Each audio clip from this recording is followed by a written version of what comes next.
Hello friends, welcome back. This is a plant which I had repotted about 2 months back, and this is how it looks today. This is the Aglaonema crustaceum forma immaculata BG Virgin. So I'm going to share with you the entire repotting process because I found something very unusual in the potting mix of this plant. So here it is. Let me start. The moment I got the plant out of the pot, I was surprised to find thermocol pieces in the potting mix. So these thermocol pieces were laid at the base of the pot, and the mud was added on top, and then the plant was planted. I was surprised because I have never encountered thermocol pieces in the potting mix of any plant that I have bought from any nursery. So the process of removing it out from the entangled roots of this plant was quite an exercise, which I thoroughly enjoyed because it was like picking up jewels from a nest of roots.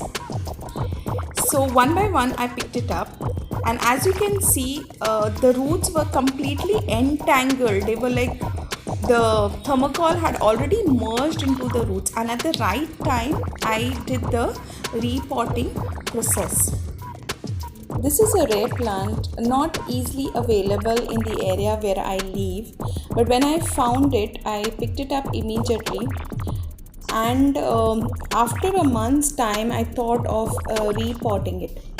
Now, the kind of soil that I used for the potting mixture here is an equal quantity of vermicompost. I use garden soil and I use sand.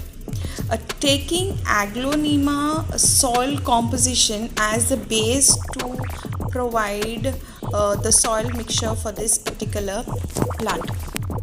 Now after this 3 months that it's there with me, I have learned how to take care of it.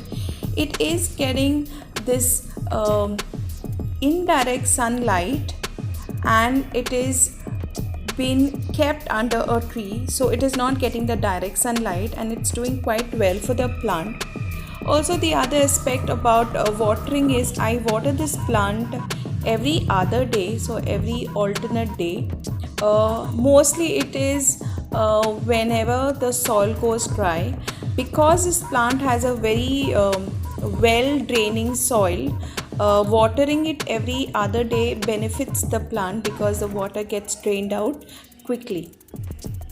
I divided the plant into 3 pots and hence potted them into 3.